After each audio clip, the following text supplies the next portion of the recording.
Bueno, buenas noches para todos. El día de hoy vamos a hablar de nuestro tema análisis de sensibilidad con el método Simplex. Entonces, veamos qué es el análisis de sensibilidad. Pues lo que se busca con el análisis de sensibilidad es determinar cómo se afecta la solución óptima de un problema de programación lineal cuando cambiamos los datos del problema. Es decir, ya sea cambiar los coeficientes de la función objetivo o cambiar los términos independientes de las restricciones. Entonces vamos en un comienzo a ver cómo se afecta el cambio en los coeficientes. Pero antes de eso aparece un concepto que debemos tener presente, que es el de intervalo de optimalidad, ¿sí? Entonces, ¿qué es el intervalo de optimalidad? Pues son los valores, es el valor o el intervalo que pueden tomar los coeficientes de tal manera que la función objetivo tenga o siga teniendo el mismo óptimo, ¿sí? Entonces, ¿cómo puedo cambiar esos valores, los coeficientes de las variables, sin que se altere el óptimo de la función objetivo? Esa es como la idea del intervalo de optimalidad. Y para ello, pues veamos un ejemplo de este análisis. Entonces, veamos, dicen, maximizar la función z igual a 5x1 más 6x2 con las restricciones x1 más x2 menor o igual a 80, 3x1 más 2x2 menor o igual a 220, 3x1 más 3x2 menor o igual que 210, x1 y x2 positivas. Si yo tengo mi problema de dos variables, recordemos que son dos variables, yo podría graficarlo como tal. Entonces graficamos, recuerde cada una de las restricciones, aquí está la gráfica de cada una de ellas. Y recuerde que para hallar la solución del problema, yo miro es mi región, en este caso mi región es acotada, ¿no? Entonces recuerde que para hallar el óptimo, yo evalúo en los vértices la función z, y la más grande, como es un problema de maximización, pues va a ser el valor óptimo del problema, o la solución óptima. En este caso, si yo encuentro los vértices y evalúo, encuentro que el óptimo está en este punto que estoy marcando aquí, A, de coordenadas 30, 50, ¿sí? Y el z asociado a ese punto máximo que está en x1 30 y x2 50, pues va a ser reemplazando x1 por 30 y x2 por 50. Al operar, pues me va a dar 450. Es decir, la solución óptima de ese problema está en ¿quién? En 30, 50, y va a dar un valor óptimo de 450. Entonces la idea es ver cómo cuando varía estos números, estos coeficientes de x1 o x2, cómo varía o ver si varía la solución o el óptimo como tal, es decir, si x1 sigue siendo 30 o x2 sigue siendo 50. Entonces veamos cómo se resuelve o se analiza un problema de ese estilo. Entonces, para fijarnos en el óptimo, recordemos qué hacíamos, ¿no? Mirábamos las intersecciones entre las igualdades, entre las rectas, ¿cierto? Entonces, si nosotros nos damos cuenta, la recta x1 más x2 igual a 80, al trazarla aquí, x1 más x2 igual a 80, es una de las rectas que forman el punto óptimo, que es la que aparece acá, como en azulito, ¿de acuerdo? Y la recta 2x1 más 3x2 igual a 210 es la que aparece acá como en verde, y es la que también forma el vértice del óptimo. Es decir, entre la recta L1, que yo llamo acá, y L2, la intersección de las dos rectas me forman el óptimo, ¿de acuerdo? Entonces, siempre para analizar en la sensibilidad en los coeficientes de la función, miro o tengo presente las rectas que forman el óptimo, o donde se intersectaron esas rectas, o cuáles rectas se intersectaron. Entonces lo que vamos a hacer es lo siguiente: como el z vale 450, reemplazo mi función objetivo, entonces ya no es z sino 450 igual a 5x1 más 6x2. Cuando yo tengo 450 igual a 5x1 más 6x2, eso es una recta, ¿de acuerdo? Entonces esa recta la voy a graficar, que es la que aparece aquí en la gráfica como negra, ¿sí? Que viene de esta manera. Aquí le estoy señalando la recta que tiene como ecuación 5x1 más 6x2 igual a 450. Entonces, ¿qué pasa? Para que no cambie el óptimo, quiere decir que esta recta yo la puedo variar entre esta línea, la verde, y la que está aquí como morada. Es decir, como en este cono, en esta región, la recta yo la puedo hacer variar entre estos dos valores. Y de igual manera acá, entre estos dos valores. El que está aquí como esta región sombreada, aquí que estoy marcando con la mano, esa sería en los dos valores por el cual puedo variar la recta, manteniendo este punto fijo. Entonces supongamos que esta recta la mantengo fijo y la subo o la bajo, entonces empieza a variar hacia este intervalo, solamente hasta aquí, y también empieza a variar hasta aquí. Entonces, ¿qué quiere decir eso? Que la pendiente de L1, que es la recta que tengo acá, debe ser menor que la pendiente de LZ, y LZ pues es la función objetivo pero igualada a 450. Y esa a su vez debe ser menor que L2, que es la recta que tiene ecuación 2x1 más 3x2 igual a 210. Entonces vamos a empezar a analizar las pendientes de esas tres rectas. La pendiente de L1, entonces recordemos que L1, ¿cómo se encuentra la pendiente? Recuerde que x1 es como, generalmente conocemos las rectas como x más y igual a 80, ¿cierto? X más y igual a 80, para allá la pendiente despejamos y, es decir, en este caso vamos a despejar x2, que haría x2 sería igual a ¿quién? A 80 menos x1. Luego la pendiente es el que acompaña a x1, que sería menos 1. Luego la pendiente de L1 es menos 1. Hallo la pendiente de L2, lo mismo. 2x más 3y igual a 210, despejo y, es decir, en este caso despejo x2, quedaría ¿quién? 210 menos, está sumando, pasa a restar, menos 2x1. Entonces este 3 lo paso a dividir y quedaría x2 sería igual a ¿quién? A 210 sobre 3 menos 2x1 sobre 3.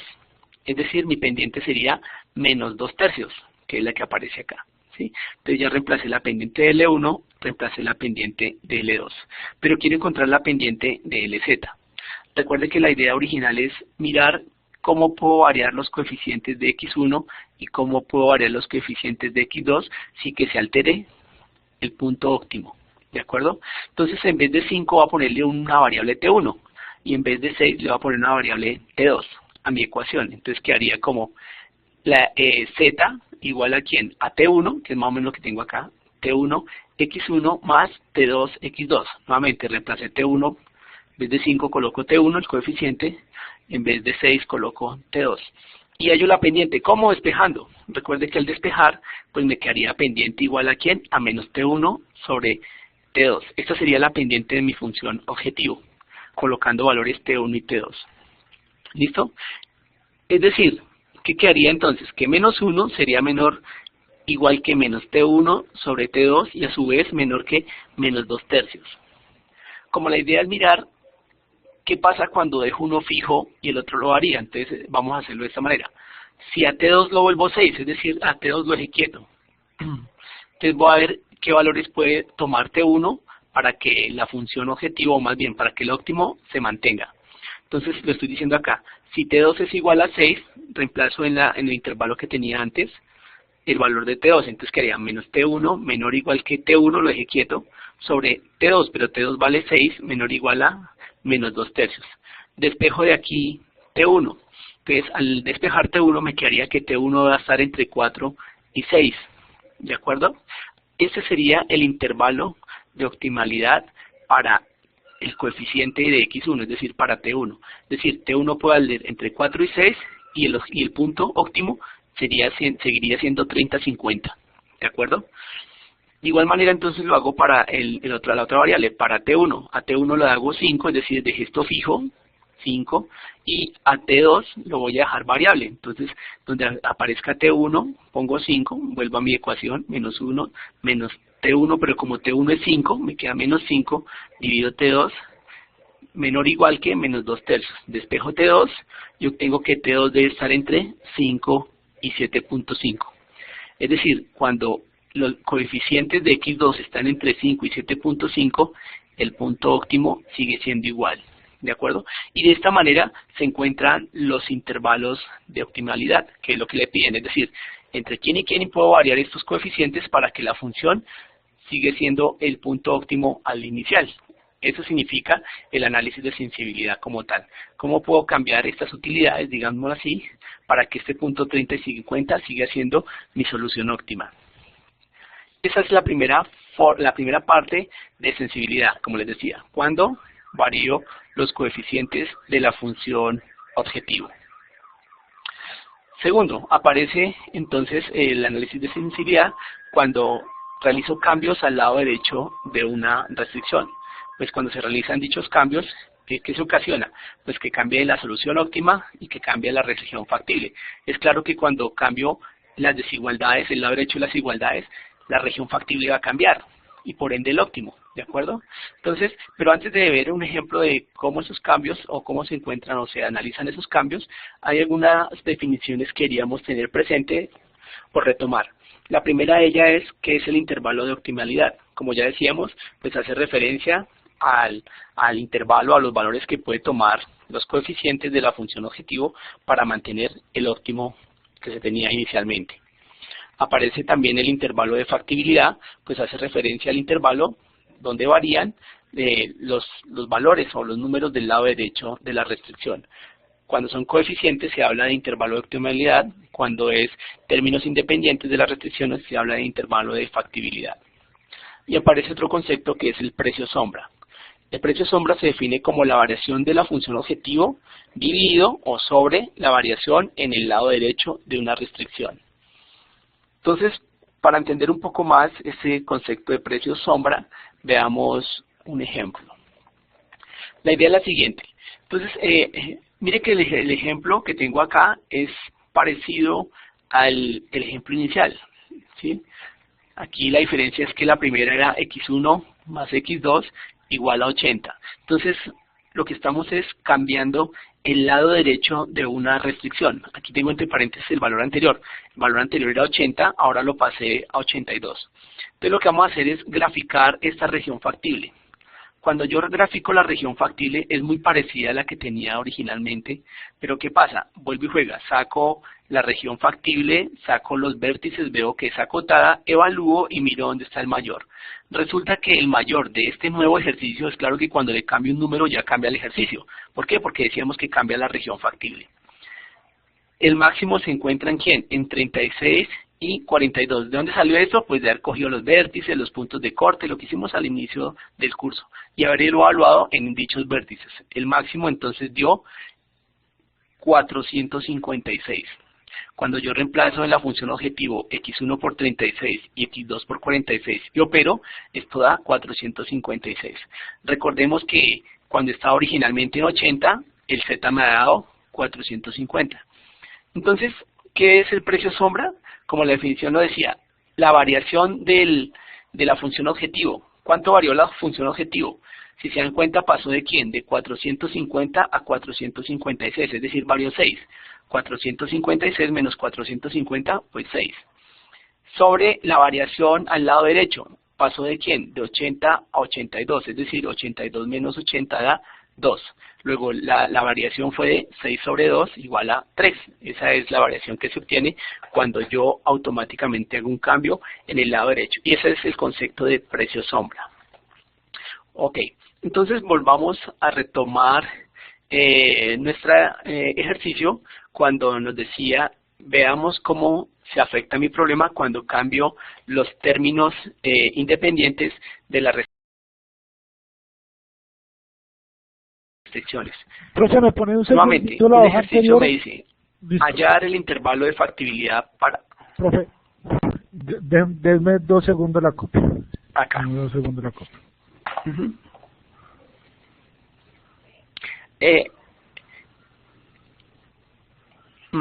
La ideal es que, no sé, yo dejo también la presentación para que la miren, o si no al final la revisamos, no hay problema. Perfecto. Listo, ¿Listo? profe, adelante, gracias, qué pena. Ok. Entonces, la idea es la siguiente. Volvamos a nuestro problema original. Recordemos que aquí era 80, ¿de acuerdo? Entonces, voy a resolver este problema no gráficamente, sino lo hice por medio de la tabla simplex, ¿de acuerdo? Entonces, por medio de la tabla simplex, cuando es claro que todos son menores que hay restricciones, ¿cierto? Luego tengo que colocar variables de holgura, S1, S2 y S3, ¿cierto? Entonces, cuando yo aplico el método de la tabla simplex, este es el resultado final, mi tabla final, ¿sí? No hice todos los procedimientos, pues eso ya lo sabemos, pero me interesa solamente centrarme en el resultado final. ¿Qué me está diciendo mi tabla final?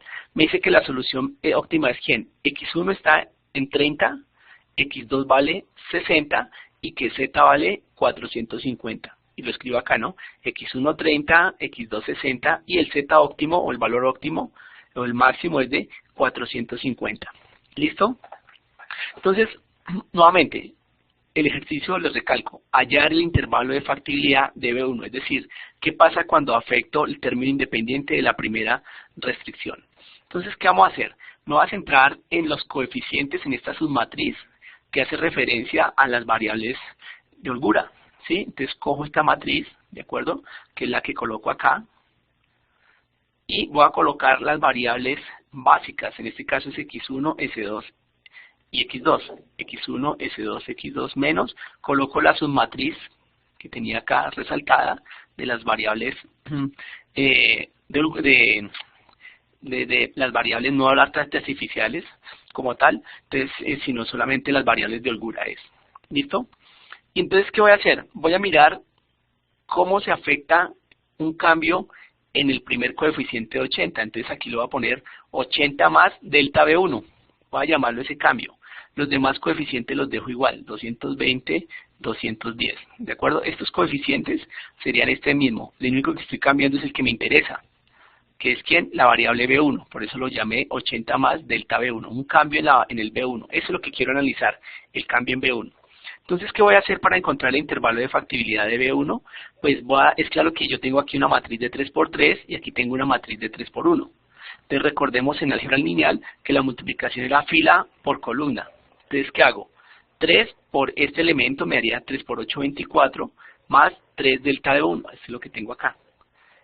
0 por 220, 0, y menos 1 por 210, 210. Entonces, todo esto me haría 240 más 3 delta B1 menos 210, opero, y esto me haría 30 menos 3 B1. De igual manera, segunda fila por la columna, entonces 5 por 4 es 5 por 8, 40, menos, aquí está 40 menos, y menos 5 por delta B1, pues me quedaría menos 5 delta B1. 1 por 220, 220, 1 por 210, 210, opero y me quedo 30 menos 5 delta B1. De igual manera, tercera fila por la columna, menos 2 por 80 más delta B1 me haría 160 menos 2 delta B1, 0 por 220, 0, 1 por 220, por 210, 210, que es lo que tengo acá, opero y me quedaría 50 menos 2 delta B1. Recuerde que estos son los valores de las variables básicas y esto sería como lo que vale, lo que tengo yo aquí en este lado, al lado derecho, sería como la idea, ¿sí? Entonces, note que si delta 1 o delta B vale 1, valdría 0, digámoslo así. Entonces, ¿qué pasa si delta vale 0? Si delta B1 vale 0, tendría ¿quién? 80, 220, 210, que es lo que tengo acá, 80, 220, 210. ¿Y este lado qué me quedaría? 30 por 0, 30, 30 menos 0 y 50 menos 0. Es decir, cuando delta vale 0, me quedaría exactamente la solución de mi problema. ¿De acuerdo? Entonces aquí x1, x2 la escribí en términos de delta. Como son valores de las variables, pues tienen que ser positivos. ¿De acuerdo? Entonces voy a mirar cada uno de estos elementos deben ser mayores que 0, que es lo que presento acá. Cuando 30 más 3 delta B1 es mayor que 0, cuando 30 menos 5 delta B1 es mayor que 0, y lo mismo con la siguiente. De aquí despejo el valor de delta B1. Al despejar, pues es fácil que este que está sumando 30 pasa a restar, me queda menos 30, divido entre 3, me queda menos 10. Es decir, delta B1 debe ser mayor que menos 10. De igual manera despejo acá el delta B1. Entonces esto está restando, lo paso al sumar, quedaría 30 mayor que 5 delta B1. El 5 lo paso a dividir, 30 dividido entre 5, 6. Entonces quedaría 6, sería mayor que delta B1. Y lo mismo hago con la tercera desigualdad. Y me quedaría que 25 es mayor que 4, que delta B1. Luego, en conclusión, debo cumplirle el delta que cumpla todas estas tres desigualdades. ¿Cuál debe ser? Pues delta debe ser mayor que menos 10 y a su vez menor que 6. Luego el delta B1 va a estar entre menos 10 y 6. Pero recuerde a quién yo necesito es 80 más 4 delta B1. Entonces lo que hago es sumarle 80 a ambos lados, ¿sí? 80 más delta B1, 80, esto me da 86, menos 10 más 80 me da 70, 80 más delta B1 lo voy a llamar B1, ¿sí? Y este sería entonces el intervalo de factibilidad para B1, ¿de acuerdo? Entonces, yo puedo encontrar ya entre quién y quién puedo variar B1. ¿Listo? Y lo mismo haría cuando tengo la restricción, si cambio en B2, ¿qué hago? Pues aquí sería 220 más un delta B2, opero igual, después miro qué condiciones cumple y de esa manera puedo encontrar B2 entre quién y quién varía. Lo mismo con la otra desigualdad. Pero, ¿para qué también me serviría encontrar el intervalo de factibilidad? Entonces le estaba diciendo, notemos el ejercicio anterior. Teníamos 80, ¿de acuerdo? Con el ejercicio original, miré mi intervalo entre quién y quién puede variar este coeficiente B1. Me dicen que B1 puede variar entre 70 y 86. Entonces resulta que variaron B1, pasó de 80 a 84. Entonces yo quiero ver cómo este cambio me cambia la solución de mi problema. Lo que decíamos en sensibilidad, ¿no? Si yo cambio el lado derecho de una de restricción, ¿cómo cambia la solución de mi problema?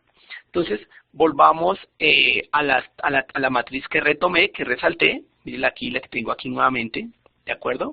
Entonces tenía que de 80 pasó a 84, es decir, el delta ahora vale 4, ¿no? Antes valía 80 y ahora vale 84, el delta fue 4. Entonces reemplazo a delta por 4, entonces me quedo acá, 84, ¿sí? Me queda 220, 210 y opero. O sea, lo que estoy haciendo es reemplazando acá, delta por 4. Entonces me queda 84, 210, 220, 210. Y también podría reemplazar acá el delta por 4. Si yo opero aquí el delta por 4, ahora pasa lo mismo. 30 por 4 por 3, 12. Entonces daría 42. Lo mismo hago acá. 20. Entonces 30 menos 20, ¿cierto? Entonces me doy 42, 10 y 42. ¿De acuerdo? ¿Que dónde salió? Que si multiplico esta fila por esta columna, obtengo 42. Multiplico esta fila por esta columna, me da 10. Tercera fila por columna me da 42. ¿Para qué me sirve esto? Es claro que cuando yo pongo 84, yo tendría que volver a resolver mi problema como con la tabla simplex, ¿sí o no? Volver a crear las variables de holgura, volver a iterar, variable que entra, variable que sale, pero con lo que hicimos acá no hay necesidad. ¿Por qué? Porque con lo que estoy cambiando son los términos independientes, estoy cambiando ese lado derecho, ¿de acuerdo? Entonces, ¿qué hago? Cojo mi tabla original, miren, aquí tengo, si se dan cuenta, mi tabla original era esta. Es exactamente la misma a que tengo acá, la misma. Lo que va a cambiar es ¿quién? Lo del lado derecho. ¿Y cuáles son los números del lado derecho? Antes era 30, 30, 60. ¿Ahora qué me va a quedar? 42, 10, 42. 42, 10, 42. Quiere decir que ya ese problema ya tengo la solución sin haberlo resuelto nuevamente. X1, ¿cuánto vale? 42. X2 vale 42. ¿Qué hago? Pues reemplazo en la función Z, en su función objetivo. 5 por 42 más 6 por 42, opero y me queda 460. Entonces yo ya sé cómo cambia la función objetivo, el objetivo, y cómo cambian cada uno de los valores cuando yo aquí la paso de 80 a 84. Y no hubo necesidad de volver a resolver el problema, sino simplemente utilicé la tabla anterior y tuve presente el elemento de el intervalo de factibilidad para este intervalo. Y bueno, eso era todo lo que quería comentarles en esta oportunidad para que les quede más claro, porque algunos me preguntaban que cómo obtenía un intervalo de factibilidad, es hacer esto con cada uno de los ejercicios. No sé si tienen alguna pregunta.